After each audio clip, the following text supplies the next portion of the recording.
Hello, പത്രമാറ്റിൻ്റെ ഇന്നത്തെ എപ്പിസോഡിൻ്റെ കഥയിലേക്ക് എല്ലാവർക്കും സ്വാഗതം. അങ്ങനെ നയന അനാമികയോട് പറയുന്നുണ്ട്, പോലീസ് അന്വേഷണം ഉണ്ടായിരുന്നുവെങ്കിൽ നിന്റെ നെക്ലേസ് എങ്ങനെ മോഷണം പോയെന്നും പാലിൽ വിഷം ചേർത്തിയത് ആരാണെന്നൊക്കെ തെളിഞ്ഞേനെ. അപ്പോൾ അനാമിക പറയുന്നുണ്ട്, നീ അതൊക്കെ പറഞ്ഞ് എന്നെ പേടിപ്പിക്കാൻ നോക്കണ്ട. ഞാൻ പറഞ്ഞു വന്നത് നിന്റെ അച്ഛനെയും അമ്മയെയും പറ്റിയാ. അപ്പോൾ നയന ദേഷ്യത്തോടെ എണീറ്റ് നിന്ന് ചോദിക്കുന്നുണ്ട്, എന്താടി എൻ്റെ അച്ഛനും അമ്മയ്ക്കും കുഴപ്പം? അപ്പോൾ അനാമിക പറയുന്നുണ്ട്, അവർക്ക് കുഴപ്പം മാത്രമേ ഉള്ളൂ. 3 പെൺകുട്ടികളാണ് അവർക്ക്. 3 പെൺകുട്ടികളെയും മാന്യമായി കെട്ടിച്ചു വിടാൻ 2 അറ്റാക്ക് വന്ന അയാൾക്ക് സാധിക്കില്ല. അതുകൊണ്ട് ആദ്യം 2 എണ്ണത്തിനെ ഇങ്ങ് പറഞ്ഞു വിട്ടു. അത് എങ്ങനെയാണെന്ന് ഈ നാട്ടിൽ പാട്ടാണല്ലോ.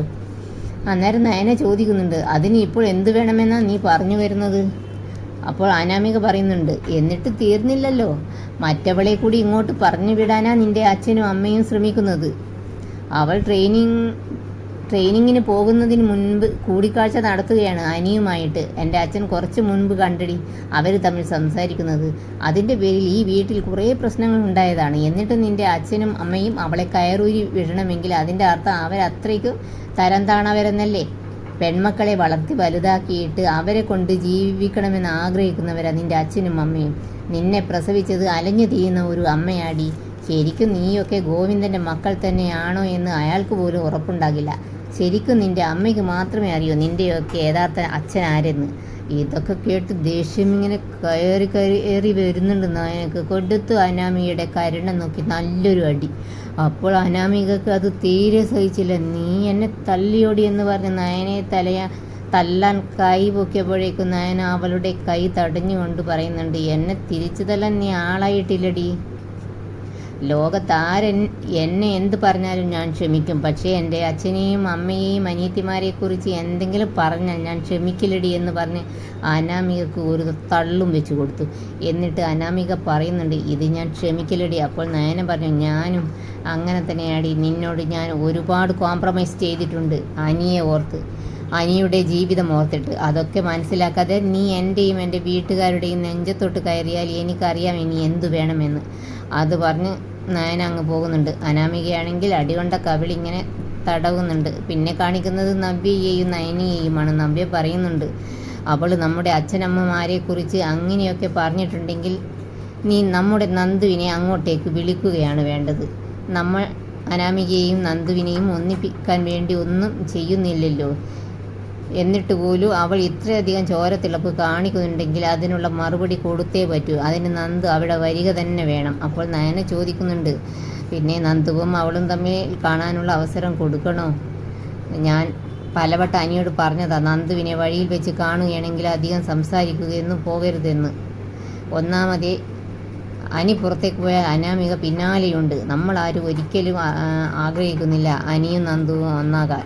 മറിച്ച് അനിയും അനാമികയും പിരിയരുത് എന്ന് മാത്രമേ ആഗ്രഹിച്ചിരുന്നുള്ളൂ. എന്നാൽ ഇന്ന് കാണിച്ച അഹങ്കാരത്തിന് അവൾക്ക് തിരിച്ചടി കൊടുത്തേ തീരൂ. എന്നിട്ട് നവ്യ പറയുന്നുണ്ട്, നീ അങ്ങോട്ട് പോയിക്കോ, ഞാൻ അവളെ വിളിച്ചോളാം. അപ്പോൾ നയന പറയുന്നുണ്ട്, ചേച്ചി വിളിച്ചിട്ട് എന്ത് ചെയ്യാനാ പോകുന്നത് എന്ന് ചോദിക്കുന്നുണ്ട്. അപ്പോൾ നവ്യ പറയുന്നുണ്ട്, നമ്മുടെ കയ്യിൽ ഒരു തുറുപ്പ് സീറ്റില്ലേ, അവളാ അതുകൊണ്ട് അടങ്ങി ഒതുങ്ങി ജീവിക്കേണ്ടത്. അങ്ങനെ ചെയ്യാത്തവളെ ഒരു പാഠം പഠിപ്പിച്ചേ പറ്റൂ. ശരിക്കും നമ്മുടെ അച്ഛനും അമ്മയുമല്ല, അവളുടെ അച്ഛനും അമ്മയാണ് വൃത്തികെട്ട രീതിയിൽ ജീവിക്കുന്നത്. അവരാ അവളെ വഴിതെറ്റിച്ചത്. ശരിക്കും അവളുടെ മുഖത്ത് നോക്കി നമ്മൾ പറയേണ്ട ഡയലോഗാണ് അവൾ നമ്മളോട് പറഞ്ഞത്. പിന്നെ കാണിക്കുന്നത് അനാമികയാണ്. അനാമിക റൂമിലിരുന്ന് നയന അടിച്ചതൊക്കെ ഓർത്ത് കവളൊക്കെ ഇങ്ങനെ തടവുന്നുണ്ട്. അപ്പോഴേക്കും അവളുടെ ഫോണിലൊരു കോൾ വരുന്നുണ്ട്. ഫോൺ നോക്കിയപ്പോൾ അത് നവ്യയാണ്. മറ്റേ പിശാചാണല്ലോ എന്നിങ്ങനെ പറഞ്ഞിട്ട് എന്തിനാണാവോ വിളിക്കുന്നത്. എന്നിട്ട് ഫോൺ എടുക്കുന്നുണ്ട്. എന്നിട്ട് എന്താണെന്ന് ചോദിക്കുന്നുണ്ട്. അപ്പം നവ്യ പറയുന്നുണ്ട്, നിനക്ക് പിന്നെയും അഹങ്കാരം കൂടിയോടി. നാളെ ഒരാൾ അങ്ങോട്ട് വരുന്നുണ്ട്, എൻ്റെ നന്ദു. അവളോട് നീ മാന്യമായി പെരുമാറിക്കൊള്ളണം, അല്ലെങ്കിൽ നാളത്തോടെ നിൻ്റെ കഥ തീരും. അമ്മായിക്ക് പാലിൽ വിഷം കൊടുത്തത് നീയാണെന്ന് എല്ലാവരോടും ഞാൻ പറയും എന്ന് പറഞ്ഞിട്ട് ഫോൺ വയ്ക്കുന്നുണ്ട്. അനാമിക ഇങ്ങനെ ടെൻഷൻ ഉണ്ടാക്കി നിൽക്കുന്നുണ്ട്. എന്നിട്ട് അനാമിക അവളുടെ വീട്ടിലേക്ക് പോകുന്നുണ്ട്. വേണുവിനോടും രേവതിയോടും എല്ലാ കാര്യങ്ങളും പറയുന്നുണ്ട്. എന്നിട്ട് അനാമിക ചോദിക്കുന്നുണ്ട്, എനിക്കിഷ്ടമില്ലാത്ത ഒരുത്തി അവിടേക്ക് വരുമ്പോൾ ഞാൻ എന്താ അവളെ സ്വീകരിച്ചിരുത്തണോ? അപ്പോൾ രേവതി പറയുന്നുണ്ട്, നീ അങ്ങനെ ചെയ്തേ പറ്റും മോളെ. നീ അങ്ങനെ ചെയ്തില്ലെങ്കിൽ അവളുമാർക്ക് നഷ്ടപ്പെടാനൊന്നുമില്ല. അവളുമാർ സത്യങ്ങളെല്ലാം പുറത്തു പറയുകയും ചെയ്യും. അങ്ങനെയെങ്കിൽ നീ മാത്രമല്ല ഞാനും തൂങ്ങും. അപ്പോൾ വേണു പറയുന്നുണ്ട്, അവിടെ നിന്ന് എന്തെങ്കിലുമൊക്കെ അടിച്ചു മാറ്റുന്നത് വരെ മോള് കുറച്ചൊക്കെ സഹിച്ചേ പറ്റൂ, അല്ലെങ്കിൽ ഒന്നും വേണ്ട എന്ന് വെച്ച് ഇങ്ങോട്ട് പോരണം. അതിന് മോളെ കൊണ്ട് പറ്റുമോ? അന്നേരം രേവതിയും പറയുന്നുണ്ട്, മോളും അനിയും ഒത്തുപോകില്ലെന്ന് ഞങ്ങൾക്കറിയാം. പിന്നെ അവിടെ പിടിച്ചു നിൽക്കാൻ പറയുന്നത് നമ്മളുടെ പ്രാരാബ്ധം മാറാൻ വേണ്ടിയാണ്.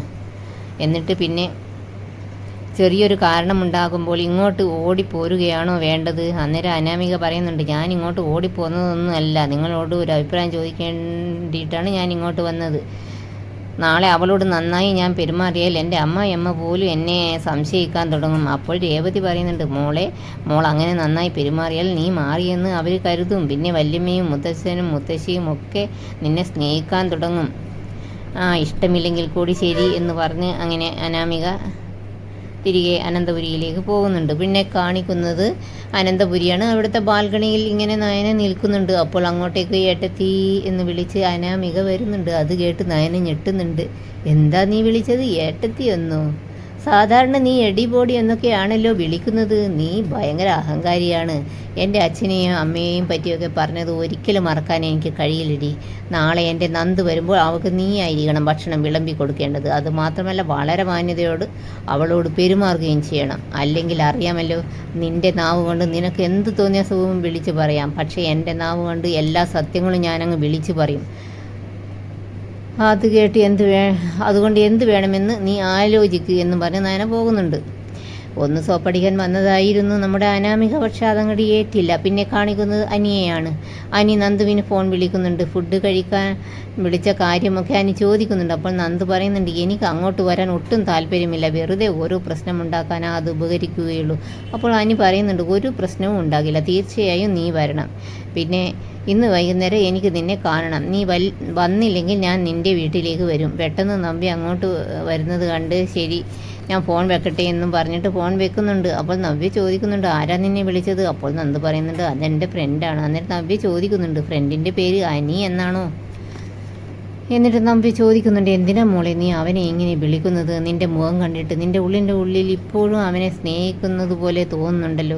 അവൻ്റെ കല്യാണം കഴിഞ്ഞതല്ലേ മോളെ, ഇനി അവർ തമ്മിൽ പിരിയാതെ ജീവിക്കട്ടെ. ഒരിക്കലും താലി കെട്ടിയ ഭർത്താവിനെ മറ്റൊരു പെണ്ണിന് വിട്ടുകൊടുക്കുന്നത് ഒരു പെണ്ണിനും ഇഷ്ടപ്പെടാത്ത കാര്യമാണ്. അപ്പോൾ നന്ദു പറയുന്നുണ്ട്, അവനെ ഞാൻ സ്നേഹിക്കുന്നുണ്ട് എന്നത് സത്യമാണ്, പക്ഷെ പരമാവധി ഞാനത് എൻ്റെ മനസ്സിൽ നിന്നും എടുത്തു മാറ്റാൻ ശ്രമിക്കുന്നുണ്ട് എന്നും പറഞ്ഞ് നന്ദു അങ്ങോട്ട് പോകുന്നുണ്ട്. പിന്നെ വൈകുന്നേരം അനി നന്ദുവിനെ മീറ്റ് ചെയ്യുന്നുണ്ട്. നന്ദുവിന് ചെറിയൊരു സമ്മാനവുമൊക്കെ ആയിട്ടാണ് അനി വന്നത്. നന്ദുവിന് വേണ്ടി 2 ജോഡി ഡ്രസ്സാണ് വാങ്ങിയത്. എന്നിട്ട് അനി പറയുന്നുണ്ട്, നാളെ നീ വരുമ്പോൾ ഇതിലൊന്ന് ഇട്ടിട്ട് വേണം വരാൻ. പിന്നെ അനി ചോദിക്കുന്നുണ്ട്, നിൻ്റെ മുഖത്ത് എന്താ ഒരു വിഷമം പോലെ? അപ്പോൾ നന്ദു പറയുന്നുണ്ട്, വിഷമിക്കാതിരിക്കാൻ പറ്റുമോ? എൻ്റെ ജീവിതത്തിൽ ഞാൻ ഇതുപോലെ ടെൻഷൻ അടിച്ച ദിവസങ്ങൾ ഉണ്ടായിട്ടില്ല എന്ന് വേണം പറയാൻ. എന്നിട്ട് നന്ദു പറയുന്നുണ്ട്, ഞാൻ അവിടേക്ക് വന്നാൽ നീ എനിക്ക് മുഖം തരികയൊന്നും വേണ്ട. അപ്പോൾ അനി ചോദിക്കുന്നുണ്ട്, അതെന്താ നിനക്കെന്താ എത്ര പറഞ്ഞിട്ട് മനസ്സിലാകാത്തത്? ഞാനും അവളും തമ്മിൽ ഒരു ബന്ധവുമില്ല, അവൾക്കും എന്നെ ഇഷ്ടമല്ല. അപ്പോൾ നന്ദു ചോദിക്കുന്നുണ്ട്, പിന്നെ എന്തിനാ നമ്മൾ തമ്മിൽ കാണുന്നതൊക്കെ അവൾ ഇത്രയധികം പ്രശ്നമാക്കുന്നത്? അന്നേരം അനി പറയുന്നുണ്ട്, അവൾ എന്തോ മനസ്സിൽ വെച്ചുകൊണ്ടാണ് അവിടെ നിൽക്കുന്നത്. എനിക്കിപ്പോൾ സംശയമുണ്ട്, ഞങ്ങളുടെ സ്വത്താണോ അവൾ ഉന്നം വയ്ക്കുന്നതെന്ന്. ഇതോടെ ഇന്നത്തെ കഥ ഇവിടെ അവസാനിക്കുകയാണ്. നിങ്ങൾക്ക് ഈ വീഡിയോ ഇഷ്ടപ്പെടുമെന്ന് വിശ്വസിക്കുന്നു. ഇഷ്ടപ്പെട്ടാൽ സബ്സ്ക്രൈബ്, ലൈക്ക് ചെയ്യാൻ മറക്കല്ലേ. Thanks for watching.